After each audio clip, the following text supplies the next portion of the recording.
Well, it is a great pleasure for me to have the opportunity to have my first extended meeting with President-elect Poroshenko and to hear about his plans for a peaceful and prosperous Ukraine.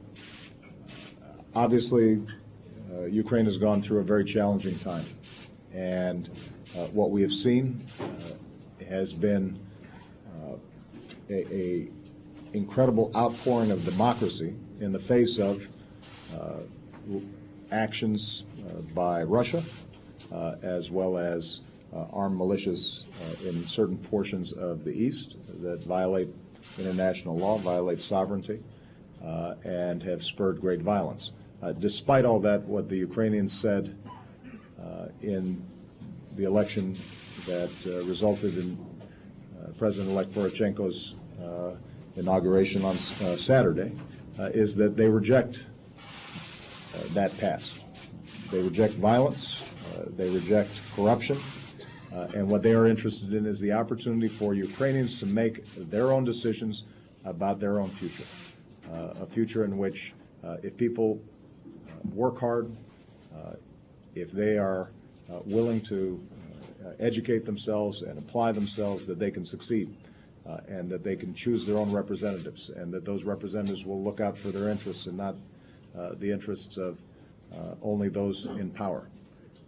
That's the hope that President-elect Poroshenko represents, and in my discussions with him today, it's clear that he understands the aspirations and the hopes of the Ukrainian people. And when I say the Ukrainian people, I mean all the Ukrainian people. I think that President-elect Poroshenko recognizes that his mandate is not just to help certain portions of his country succeed, but all portions of his country succeed. We had the opportunity to discuss President-elect Poroshenko's plans for bringing peace and order to the East that is still experiencing conflict. We discussed his economic plans and the importance of rooting out corruption, increasing transparency, and creating new models of economic growth. We discussed issues of energy, making sure that Ukraine becomes a more energy efficient economy, but also one that is less dependent solely on energy sources from Russia. And I have been deeply impressed by his vision, in part because of his experience as a businessman in understanding what's required to help Ukraine grow and to be effective. The challenge now for the international community is to make sure that we are supporting Petro's efforts. And the United States has already stepped up in a number of ways. We're supplementing the assistance that the IMF is providing with $1 billion in additional loan guarantees, and we've discussed additional steps that we might take to help during this reform and transition process.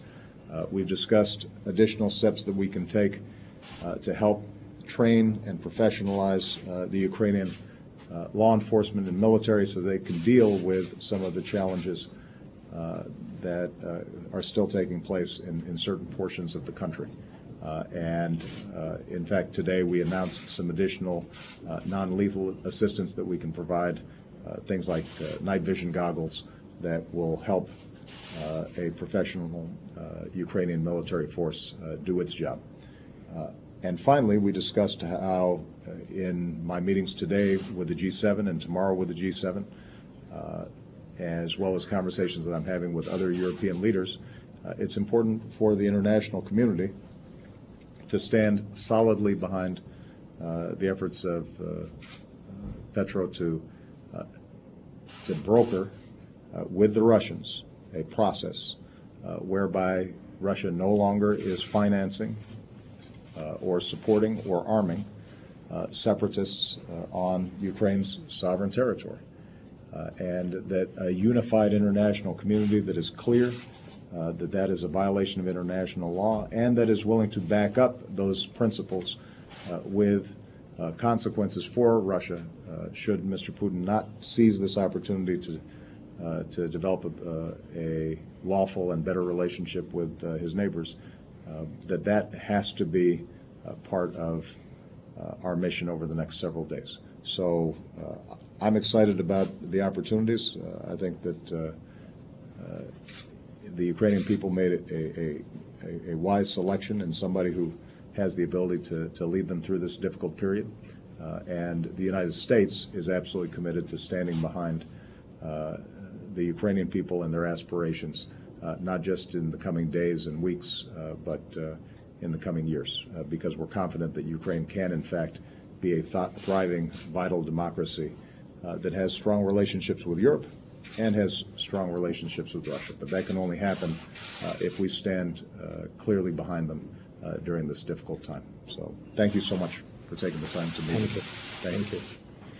I want to thank President Obama, United States people, United States government and Congress for the continuous support they are demonstrating for the fight of Ukrainian people for freedom, for democracy, for building up independent, sovereign European state. This is crucially important for us, and now we feel that friend in need is a friend indeed. The American position of the American people is very valuable for us. Point number two is that from the very beginning, from the first day of inauguration, we are ready to present the plan for peaceful regulation, the situation on the East, and we think that the next several days would be very important, crucial for the Ukrainian history and for Ukrainian perspective. We pay very much attention about the G7 meeting, about the statement, about the possibility for finding out the position for peaceful process on the Normandy, when we have first Ukraine were invited as a member of anti-Hitler coalition and celebration of the D-Day. And I think this would be very symbolic. Exactly in Normandy we can start to find out the peaceful process in Ukraine. I want to thank President for the support in our initiative in the reforming in energy sector. I'm very satisfied about our future cooperation in the anti-corruption deal. That I think this is a crucially important point for the modernization of the country. I think that our top two very important issues. We thank you for the support in Ukraine in the solving our Crimea problem. We demonstrate that the whole world demonstrate the solidarity in Ukraine in not accepting the aggression in Crimea, in not accepting fake referendum, and not accepting the annexation of the part of Ukrainian territory. And we all the time will demand restore law and order and withdraw the foreign troops from the Crimean territory. And also, I think that it's very important that the United States support the European aspiration of Ukrainian people. That is half a year Ukrainian people, millions of Ukrainian people on the street fighting for our signing up association agreement and for the European perspective for my country.